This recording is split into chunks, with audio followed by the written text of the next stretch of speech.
أعوذ بالله من الشيطان الرجيم. بسم الله الرحمن الرحيم.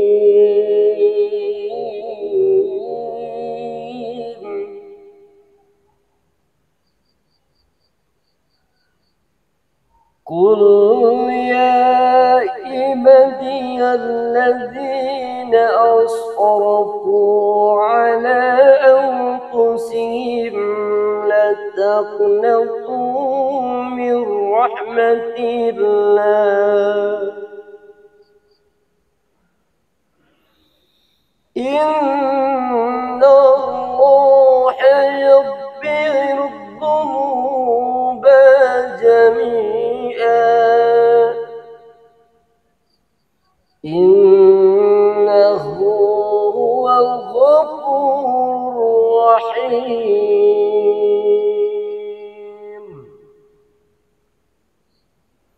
صدق الله العظيم.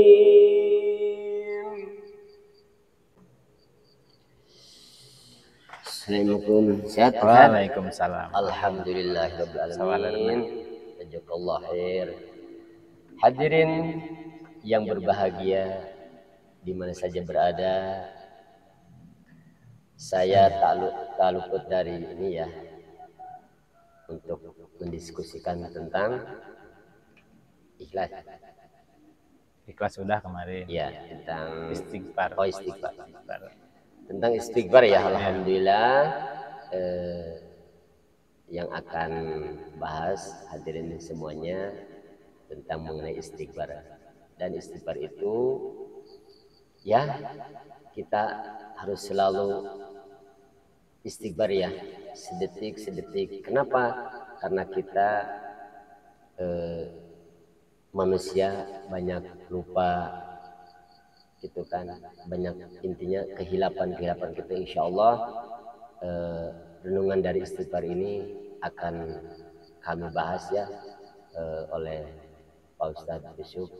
Semoga menjadi berkah kepada semuanya. Amin ya Allah ya Rabbal Alamin. Alhamdulillahirabbil alamin.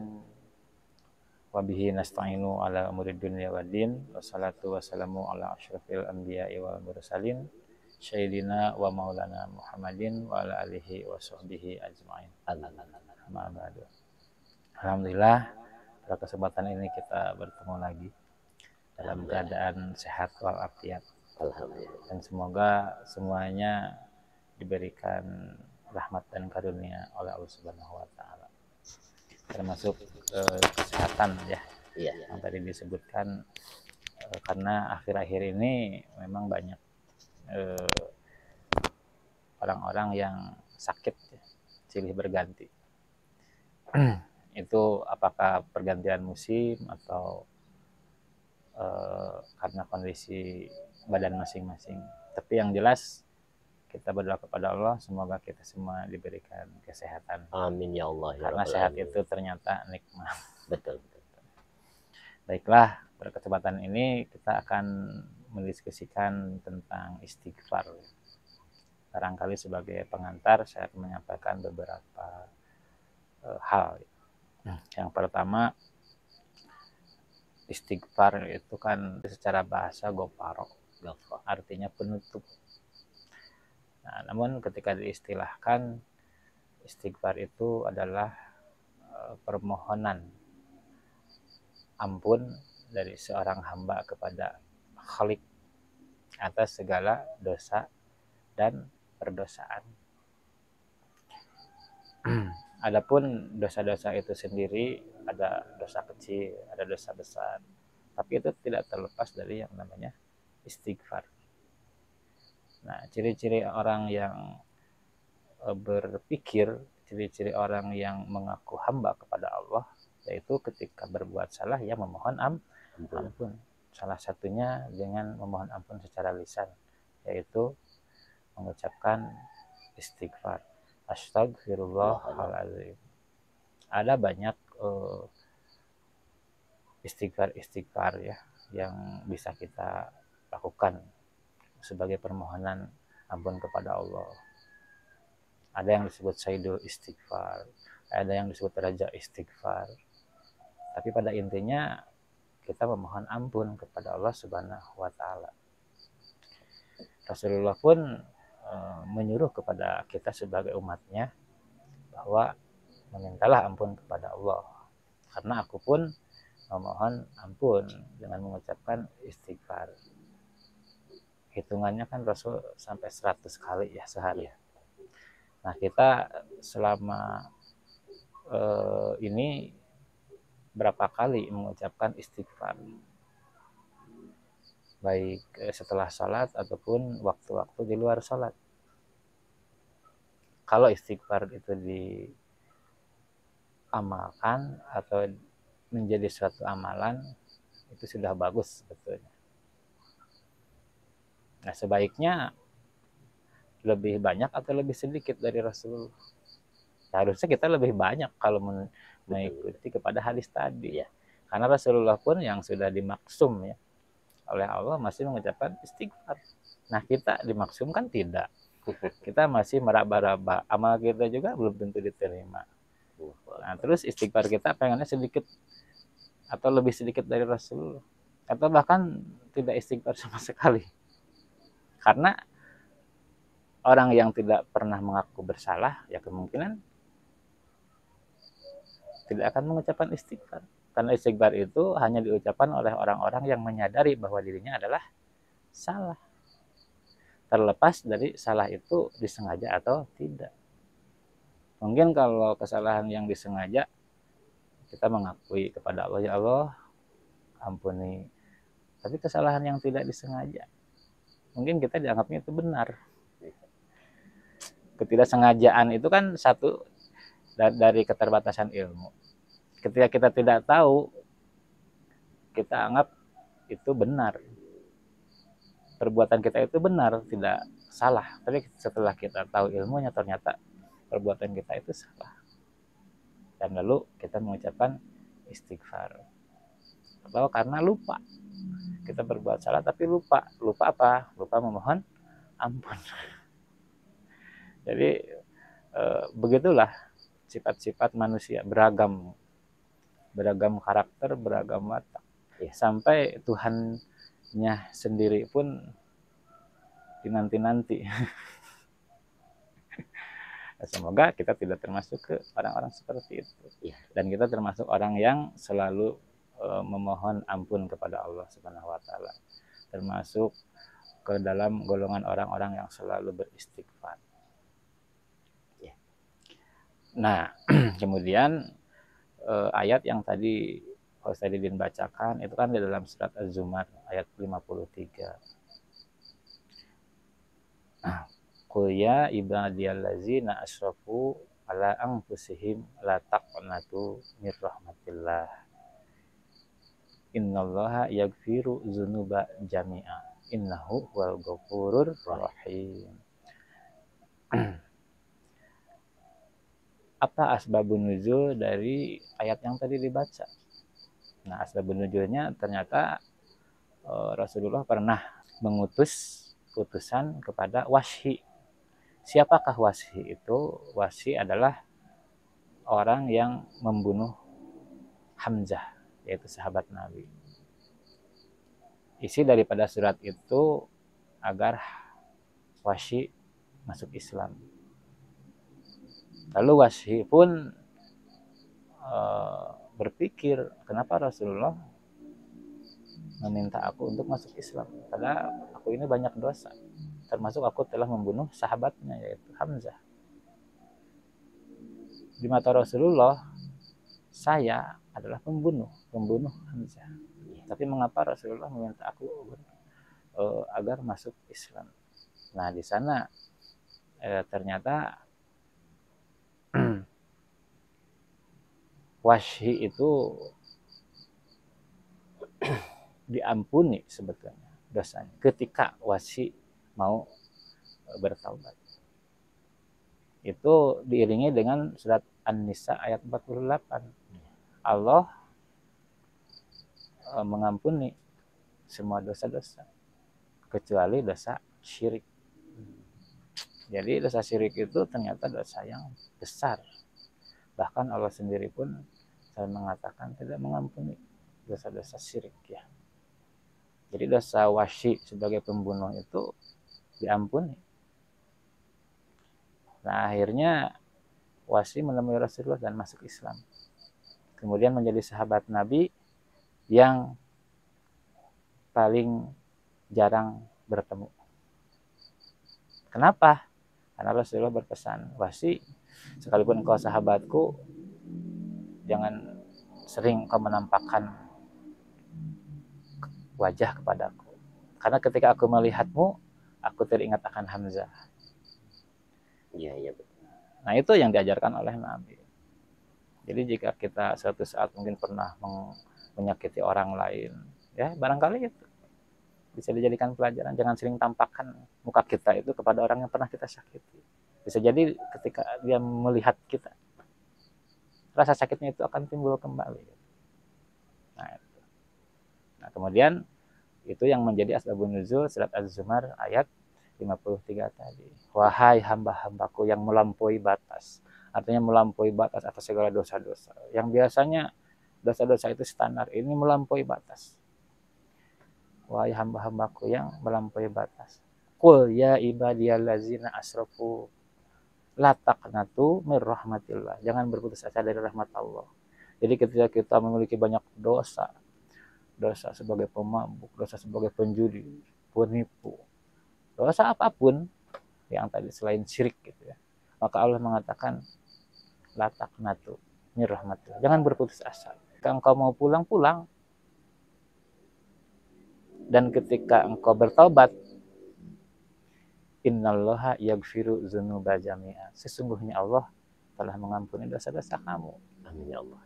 Mengapa Allah mengampuni? Padahal engkau di mata manusia itu sebagai seorang penjahat. Innahu huwa ghafurur rahim.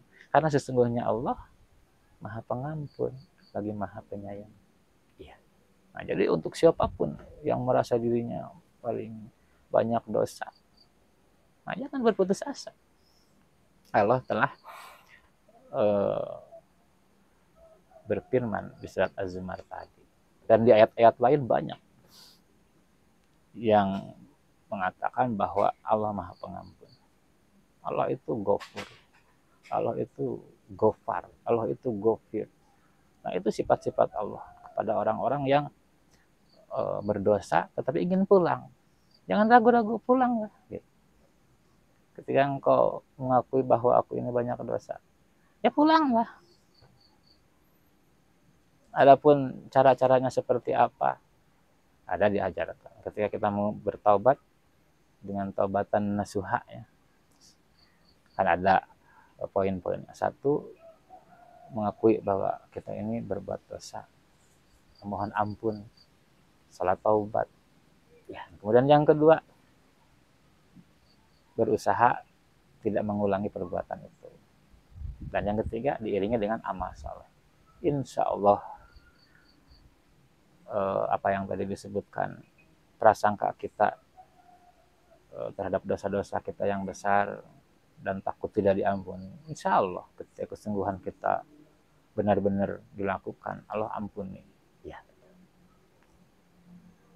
Berapa banyak sahabat-sahabat Nabi kan, yang dulu sebelum kenal dengan Nabi sama melakukan kesalahan-kesalahan, tetapi setelah ada kesadaran dan mendapat bimbingan dari Nabi, akhirnya beliau menjadi sahabat-sahabat yang dicintai Allah. Nah, jadi beristighfarlah selagi kita mampu. Nah, itu sebagai pengantar. Untuk selanjutnya mari kita diskusikan. Bismillahirrahmanirrahim. Ya, alhamdulillah ya. Sudah kedengaran begitu merindingnya, tapi yang disebutkan tadi ya mungkin bisa jadi orang-orang ya, kebanyakan kalangan-kalangan masyarakat khususnya kaum muslimin dan muslimat yang mengakui merasa banyak dosa, terus keluh kesal yang tadi dibicarakan, apakah diterima, apakah, padahal itu Allah segalanya udah mengampuninya, kecuali yang tadi Iya. dosa syirik itu. Dosa syirik yang ini paling berbahaya gitu kan.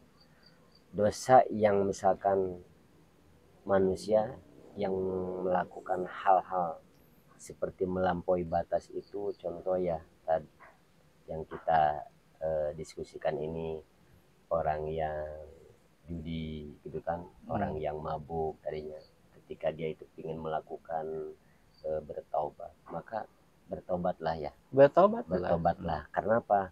Karena Allah itu sesungguhnya maha murah, maha pengampun. Ternyata Allah itu menunggu ya umatnya Ya, untuk betul. bertobat. Jadi intinya kayak gini, dikala tiap harinya yang disebutkan tadi ya, ini mah maaf aja, ini kan diskusi agar semua pada tahu gitu kan, tentang diskusi kita tentang istighfar. Jadi hadirin di mana saja berada, kita ini hanya satu yang tadi diceritakan dalam ayat-ayat Allah itu, dosa syirik. Makanya kita ya mudah-mudahan jauhkan dari hal-hal seperti itu. Dosa-dosa yang kita perbuat sehari-hari mah itu, dikala kita pingin tobatan nasuha, ya Allah subhanallah, tadi saya merinding sekali tadi yang disebutkan, ternyata Allah itu maha pengasih, maha penyayang, maha pengampun itu. Jadi kita istilahnya berpede lah, hijrahnya kepada yang lebih baik gitu kan. Intinya perbanyak istighfar gitu ya. Yang tadi dikatakan tadi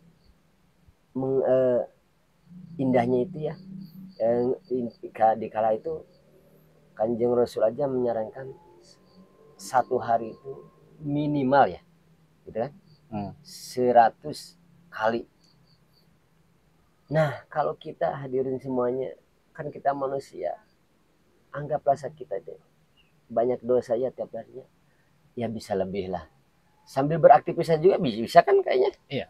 Sambil beraktivitas, lagi jualan gitu kan, lagi menunggu atau sesuatu dagangan kita, kalau di kalangan dagang mungkin di kantor ya, lagi rapat mungkin dalam hati bisa jadi gitu kan, istighfar gitu kan, istighfar yang pendek. Allah itu mah segalanya yang mau tahu. Betul. Gitu. Jadi sebetulnya ketika kita mengamalkan 100 kali istighfar, sebenarnya itu sebentar. Betul. Sebentar. 2 menit paling lama. Iya. Paling cepat sama 1 menit udah. Astagfirullahaladzim, astagfirullahaladzim, astagfirullahaladzim. Tidak dengan lisan, bisa dengan hati. Ya. Nah artinya ketika kita ada keinginan untuk mendekat kepada Allah melalui istighfar, itu bagus. Insya Allah. Karena banyak orang yang menjadi dekat dengan Allah itu karena istighfarnya. Awalnya dosa itu bisa menjauhkan antara hamba dengan Allah. Nah ternyata karena hamba itu mengakui akan dosanya, justru dia dengan adanya dosa itu dia makin sering baca istighfar, justru makin dekat dengan Allah. Ya. Nah itu. Tapi ketika kita mau mendekat kepada Allah ya tidak harus dengan berbuat dosa juga gitu. Betul. Artinya setelah baca sholat kan lebih ringan gitu. Istighfar, astagfirullahaladzim, allazila ilaha illa huwal hayyul qayyum wa atubu ilaihi, kan itu lebih ringan ketika diamalkan. Dan itu juga yang tadi dibicarakan, jadi kalau kata pepatah ya, sindirannya jangan menjadi tobat sambal katanya ya. Tobat sambal itu ketika melakukan hal tadi, contoh di hari ini, terus dia itu ingat, oh istighfar, kan itu udah merasa terhapus itu kan dosanya. Ketika ada lagi hak yang lainnya bisa diambil, itu juga nggak boleh kayak gitu juga gitu kan. Kalau misalkan benar-benar tobatan nasuha itu yang tadi ya, sedikit-sedikit beristighfar, intinya membuang karakter gitu kan. Karakter sedikit demi sedikit, mungkin kan nggak, kan kita manusia ya, nggak akan bisa langsung memuncak gitu kan, harus bertahap. Dari dalam tahapan pertama, yang kedua, yang ketiga itu harus bisa mengunci ya, yang seperti kebiasaan hal seperti itu. Artinya ya ringan-ringan aja kayaknya. Ya. Harusnya kayak seperti itu kayaknya ya. Ya, artinya kan jadi hari ini lebih baik daripada hari kemarin. Betul. Artinya orang yang sudah taubat pun itu tetap besoknya kemungkinan akan melakukan dosa. Kemungkinan itu akan melakukan dosa lagi dan istighfar lagi. Betul. Melakukan dosa lagi dan istighfar lagi. Sampai di dalam hadis kan disebutkan bahwa hamba ini telah berbuat dosa dan telah memohon ampun kepadaku. Kemudian berbuat dosa lagi dan memohon ampun kepadaku. Hamba ini tahu kalau Tuhannya itu Maha Pengampun, sehingga melakukan dosa lagi dan beristighfar lagi sampai 4 kali. Sampai 4 kali itu di dalam hadis tersebut dikatakan.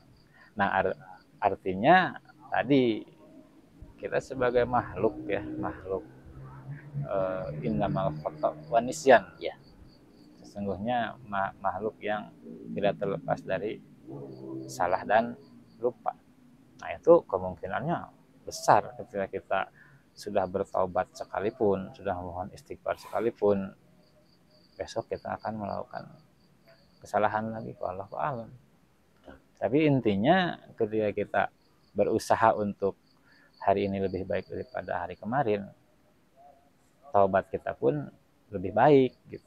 Yang kemarin kesalahannya banyak, nah besoknya bisa jadi lebih sedikit.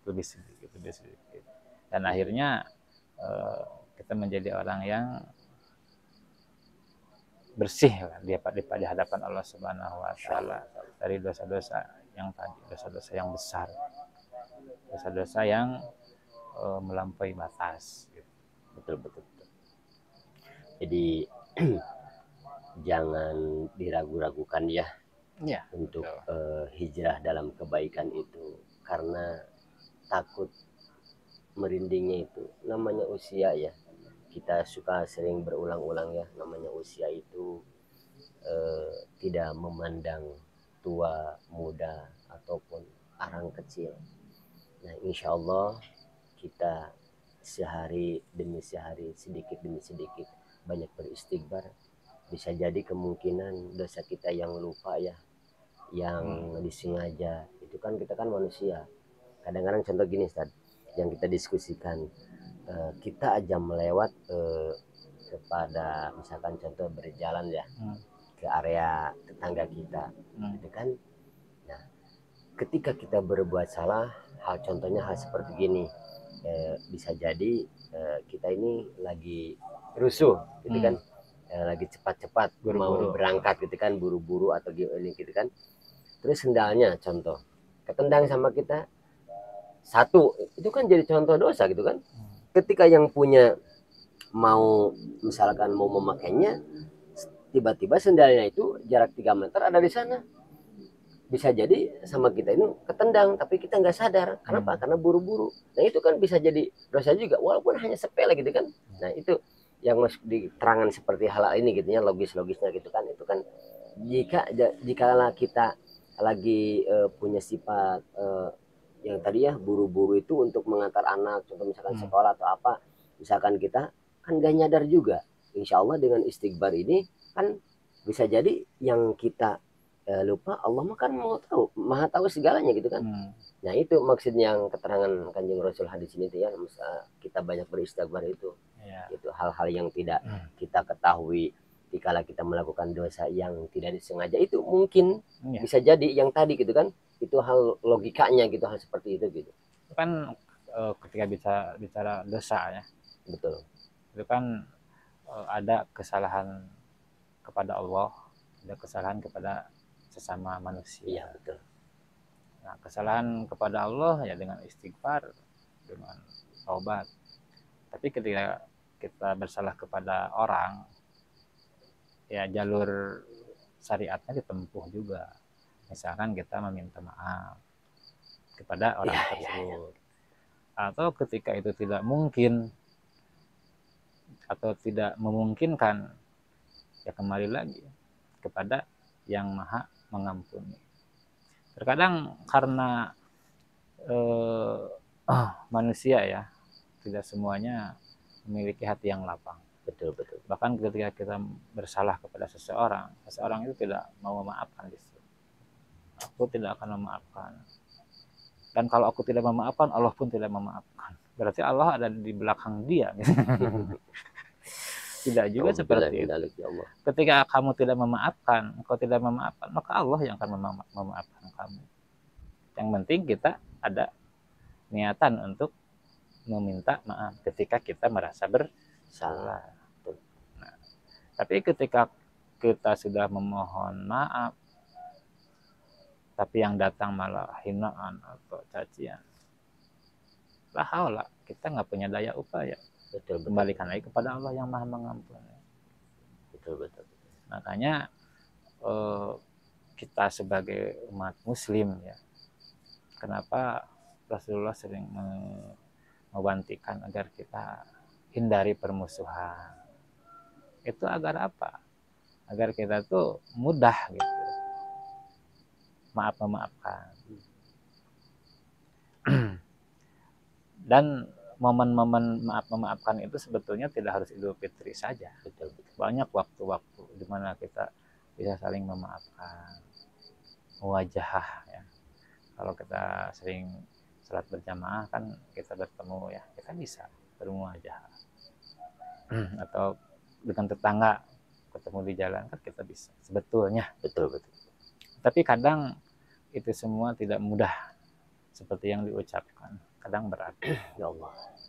Makanya kayak di rumah saja, ketika kita kesal kepada istri, kepada ini, boleh tidak, kan kita bermusuhan. Iya. Nah itu kan kalau dari keterangan sih ya kalau emang kesal ya bolehlah, tapi jangan lebih dari 3 hari. Kalau sudah lebih dari 3 hari itu udah bukan permusuhan biasa. Nah artinya Rasulullah pun mengajarkan ya bahwa betapa bahagianya kan orang yang memiliki kelapangan hati. Ketika orang lain bersalah, jangankan ketika dia minta maaf, sebelum dia minta maaf pun kita sudah memaafkan. Ya Allah. Bahkan jauh-jauh hari ketika dia berbuat salah, kita sudah memaafkan. Oh itu bahagia sekali. Alhamdulillah. Dalam hatinya itu nggak ada yang namanya ingin membalas dendam. Tapi berbeda ketika hati kita tidak lapang, hati kita tidak memaafkan. Lalu yang muncul apa? Orang yang tidak memaafkan ada kemungkinan dia dalam hatinya memiliki rasa dendam, ingin membalas seperti yang pernah dia rasakan. Ya. Nah membalasnya itu, dendamnya itu yang luar biasa. Makanya ada istilah dendam kesumat. Kesumat tuh kayak gimana? Jadi saking dendamnya, akhirnya menjadi suatu kata yang mengerikan. Dendam kesumat. Dan itu banyak terjadi. Bahkan bisa bertahun-tahun, berpuluh-puluh tahun. Dendamnya itu nggak hilang. Bisa jadi mungkin kalau punya karakter itu dibawa mati juga kayaknya. Nah khawatir kan ketika dendamnya itu terbawa mati. Innalillahi. Seperti tadi, apakah dosa syirik diampuni? Bisa jadi diampuni, asalkan dosa syirik itu tidak terbawa mati. Sekalipun dosa syirik itu dosa yang besar, barangkali harus ada jalur khusus yang ditempuh untuk bisa dimaafkan oleh Allah ketika kita berbuat syirik. Nah, dendam pun ketika terbawa mati itu bisa jadi masalah. Karena apa? Tidak akan masuk surga orang yang di dalam hatinya terdapat suatu keburukan, kedengkian. Keburukan itu kan bisa jadi dendam, bisa jadi prasangka buruk, bisa jadi sifat benci kepada orang. Terbawa mati. Nah itu justru yang bisa menghalangi kita masuk surga. Walaupun sekaligus mungkin orang itu ahli ibadah kayaknya. Itu kan, ini kan namanya, jadi yang kita diskusikan ini namanya hati seseorang itu tidak akan tahu kita matan.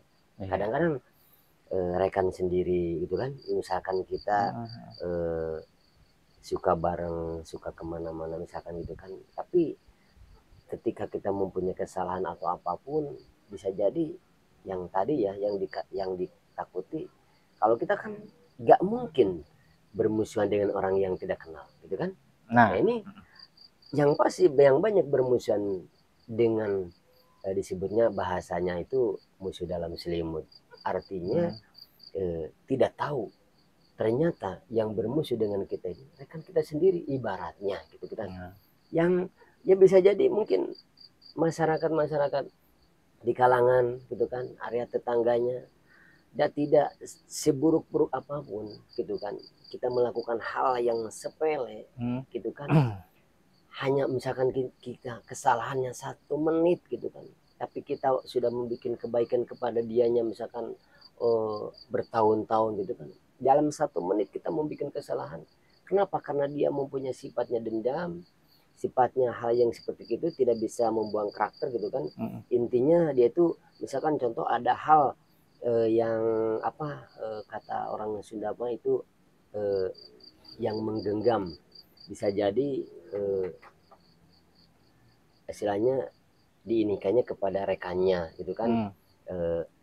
Hal seperti yang tadi itu dalam berhadapan mukanya itu kayak manis gitu kan, tapi dalam hatinya itu eh, memiliki dendam, ternyata kan itu yang disebutkan fatalnya itu hal dalam agama itu hal seperti orang-orang yang kayak gitu ya. Kita tidak bisa membacanya, hanya Allah yang kita kupas dalam istighfar ini dalam hati gitu kan, dalam hati. Jadi jangan mempunyai hal seperti itu, jadi sia-sia kayaknya ya itu, walaupun dia sekaligus ahli sedekah gitu kan, sekaligus ahli ibadah, tapi mempunyai dalam hatinya ruwet gitu kan, cuman bisa mukanya doang gitu kan. Boleh bisa jadi yang kita bisa diulangi itu smart itu kan, senyum kecil pun itu kan jadi ibadah. Ya, tapi dalam hatinya ya, hati itu kan wadah gitu kan itu sesuai dengan hati. Ketika hatinya yang disebutkan tadi tulus gitu kan, insya Allah yang keluar mulutnya itu tulus gitu kan. Jangan sampai mempunyai mulutnya tulus, intinya yang disebutkan tadi bisa senyum, bisa nyapa ke orang, ternyata di sini dalam itu punya dendam gitu kan. Itu yang bisa membahayakan itu. Kalau tidak dianya bertobat, misalkan buru-buru kepada Allah Subhanahu wa taala, takutnya dibawa mati. Beda dengan gini tadi, ini mah kajian namanya, diskusi namanya juga. Beda dengan orang seperti gini, logisnya. Ketika kita memukul seseorang, kenapa memukul? Ini logikanya. Misalkan mengambil barang kita, gitu kan, terus ketahuan, terus kita pukul, itu kan secara ini kan real gitu kan, ketemu.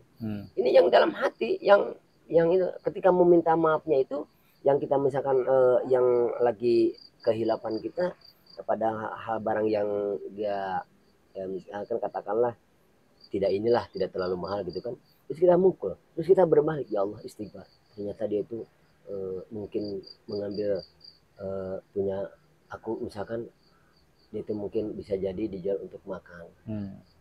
Kan dalam hati kita ini, kalau kita sudah sadar dan ingatan, biasanya ingat, aku padahal gitu kan memukul tak orang itu tadi, padahal nggak viral lah atau apa, aku pingin meminta maaf pada dia, kan bisa jadi itu real. Yang jadi yang itu makan, yang tidak diketahui oleh manusia pun, rekan pun bisa jadi yang dalam hatinya itu dendam. Semuhun dauhnya dia nyapa, dalam hatinya tetap itu yang ditakuti, itu aja gitu kan, yang didiskusikan itu. Jadi mengkupas dalam hati itu memang tidak tahu ya, kan namanya kita mah manusia, hanya Allah yang tahu segalanya, berbuat buruk berbuat baik gitu kan. Itu yang disebutkan Pak Sadidin itu cenderung kepada tadi penyakit-penyakit hati. betul, iya iya, Banyak sekali penyakit hati ya. Dan jajarannya itu betul, banyak sekali. betul betul. Dari dendam, iri dengki, hasud, zolim, terus yang tadi ya, baik di depan ternyata jelek di belakang. Kalau dalam istilah itu madep rayi mungkur hati. Ya betul betul. Terus banyak sebetulnya Kita bisa pelajari nanti penyakit-penyakit hati itu, kalau dalam kitab itu ada karangan Ibnu Qayyim. Betul. Penyakit-penyakit hati itu ada. Barangkali di manajemen kolbu juga ada. Nah, artinya ketika digambarkan seperti tadi, bagaimana seorang rekan bisa begitu membenci secara tiba-tiba, itu bisa jadi ada penyakit. Makanya kalau Pak Ustadz punya uang banyak, itu jangan dilihatin ke orang-orang. Betul. Bisa jadi yang iri itu justru teman kita. Bisa jadi. Bahkan secara psikologis malah ada. Ketika kita memiliki kelebihan harta, justru kadang orang terdekat kita yang nggak rela gitu kita itu sukses sebetulnya. Betul. Iya. Nah, itu hanya perkiraan saja. Tapi intinya kita juga berusaha lah semaksimal mungkin apa yang diajarkan oleh Nabi, akhlak gitu. Betul. Ketika kita punya sesuatu, jangan terlalu diumbar, jangan terlalu memancing. Betul. Siapa tahu ketika kita memperlihatkan keberhasilan kita, ada yang nggak rela. Ya. Makanya ya diam-diam saja. Berhasil atau tidak ya kita intinya bersyukur aja ya. Ada rezeki besar, ada rezeki yang sehari-hari ya bersyukur. Tidak terlalu menonjolkan, tidak terlalu. Karena tadi setiap orang itu kita tidak tahu isi hatinya. Bisa jadi di depan baik, di belakang malah memojokkan kita. Di depan muji-muji kita, di belakang bisa jadi malah melemahkan kita. Nah, itu banyak kejadian-kejadian seperti itu, dan saya pun banyaklah sering mengalami hal-hal yang gitu. Iya, betul. Tapi untuk hal-hal seperti itu lebih baik kita tidak tahu. Betul. Kita berdoa saja, mudah-mudahan kita punya teman-teman yang soleh itu. Insyaallah. Teman-teman kita soleh, teman-teman kita itu pada baik-baik hatinya. Bahkan ketika kita melakukan kesalahan, dia itu udah memaklumi gitu. Kayak jika lain bebaturan ya udah jadi dimaafkan lah gitu. Masa kita berteman udah lama, kesalahan kita cuma sedikit malah jadi musuh kan. Nah, jadi ujung-ujungnya apa? Kebaikan kita yang bertahun-tahun justru malah hilang dalam sekejap. Betul. Nah, itu jangan sampai ada seperti itu. Makanya berdoa kepada Allah, ya Allah, semoga saya didekatkan, dibanyakan dengan orang-orang saleh, mendapatkan teman-teman yang sama-sama menyayangi lah gitu. Insyaallah. Nah, dengan hal seperti itu ya insya Allah penyakit-penyakit hati itu tidak akan mendominasi hati kita. Artinya ketika kita mendapat perlakuan yang tidak baik dari orang lain, ada teman yang mengingat, ya sudah maafkan saja lah. Sudah maafkan saja. Mungkin kita belum rela memaafkan, tapi teman kita yang soleh-soleh itu mengingatkan, ya udah maafkan saja. Kesalahannya terukur, dia sudah minta maaf, kan selesai. Ketimbang kita harus menyimpan dendam ke siapa? Kepada si Anu. Emang kesalahan dia apa? Kesalahan dia seperti ini. Dia tahu kalau dia salah. Tidak, justru dia tuh nggak nyadar kalau dia tuh pernah membuat saya marah. Nah, harusnya kamu bilang dia seperti itu. Nah, jadi sifat-sifat seperti itu contohlah Rasulullah sesakit apapun Rasulullah ditinggalkan sahabatnya Hamzah karena dibunuh oleh Wahsy. Rasulullah mengirimkan surat, mengirimkan utusan. Wahsy, engkau melakukan kesalahan ini, tapi masuklah kepada Islam. Jadilah sahabatku. Malah Wahsy yang awalnya yang sudah putus asa, akhirnya bangkit kembali. Oh, ternyata Rasulullah itu tidak seperti yang saya duga. Rasulullah itu ternyata memiliki hati yang baik. Mau memaafkan, bahkan tidak hanya memaafkan, justru mau mengajakku menjadi sahabat, masuk kepada Islam. Allah memaafkan, Rasulullah memaafkan. Udah, itu jalan emas, kesempatan tidak datang dua kali. Dan Wahsy Meskipun ada beban moral. Beban moralnya apa? Sekalipun telah menjadi sahabat, Wahsy tetap tidak sering menampakkan diri kepada Rasulullah karena tadi takut menyakiti hati Rasulullah. Melihat wajah Wahsy yang khawatir ingatan Rasulullah terhadap Hamzah bangkit kembali. Iya. Nah, seperti itu. Jadi mudah-mudahan dari istighfar ini kita banyak belajar. Betul. Dari mulai kita dosa yang besar, dosa yang kecil. Ingat, kita ini punya Allah yang maha pengampun. Sebesar apapun kesalahan kita, ya kita akui, jangan malu-malu. Ya Allah, aku merasa bersalah. Astagfirullahaladzim. Maka ampunilah aku. Ya, yang diceritakan tadi itu ya, jadi seolah-olah insya Allah ya ini jadi motivasi banget buat kita untuk berubah dalam kebaikan itu kan. Jadi jangan kita sampai sudah mengakui mengumbar, kadang-kadang mengumbar tadi kebanyakannya orang mengumbar aib sendirinya, itu yang salah juga ya, yang fatal gitu kan. Padahal Allah itu sudah menutup aibnya. Nah, tapi kadang-kadang manusia itu banyak kehilapannya hal seperti itu, mengumbar aibnya sendiri gitu kan. Nah, contoh hal-hal yang sudah melakukan mungkin bisa jadi di kala waktu muda itu kan, bisa jadi ketika berbuat hal yang tidak Allah sukai gitu kan. Contoh yang tadi disebutkan mabuk gitu kan, zina gitu kan, terus menyolong barang hak orang lain gitu kan, itu kan aib gitu kan. Nah, sekarang dia itu sudah mau ingin membenahi diri, intinya introspeksi dia ini bahwa aku ini yang waktu dulu total salah. Kenapa? Karena dia tuh sering mendengar pengajian tausiah ya, ustadz mungkin yang dia itu mendengarnya itu yang baik-baik aja. Bisa jadi terketuh hatinya mungkin dengan ustadz siapa gitu kan, itu bisa jadi yang namanya hidayah itu datang gitu kan. Nah, ketika dia sudah melakukan hal yang seperti itu di belakangnya itu, ya bisa jadi hanya dia yang tahu dengan Allah gitu kan. Jangan sampai ketika dia itu berbuat kebaikan gitu kan, hijrah dalam kebaikan, akhirnya nah ini yang jarang sadar itu manusia kayak seperti ini. Ketika lagi mula-mula muncul bisa jadi dengan rekan-rekannya itu ya, contoh kalau lebaran mah halal bihalal itu kan, orang-orang yang dari mana saja itu, misalkan teman rekannya SMA-nya gitu kan, bisa jadi rekan SMP-nya gitu kan, bisa ketemu kembali. Ya itu padahal bagus untuk silaturahmi gitu kan, di dalam memang sudah umumnya kayaknya ya, halal bihalal gitu kan, suka banyak bercerita dengan rekan-rekan untuk berkumpul misalkan di villa mana atau di area yang mana.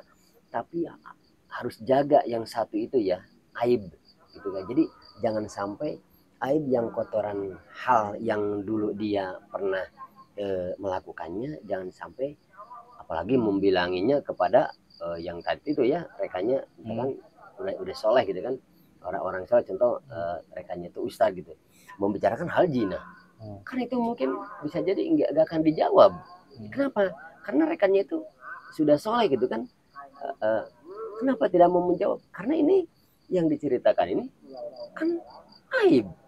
Beda dengan diskusinya misalkan dengan rekannya tentang usaha, itu pasti tanya jawab gitu kan. Tapi kalau hal yang misalkan contoh yang disebutkan, aku dulu mau orang begini, itu kan hal yang jelek. Allah itu sudah menutup aib dianya, malah dibuka lagi. Itu kan dosa lagi gitu kan kayaknya. Bisa jadi dosa yang mendengarnya dan dosa yang menyampaikannya. Nah, makanya yang tadi disebutkan Allah itu maha pengampura ya, Allah itu maha penyayang itu kepada hamba-hambanya. Makanya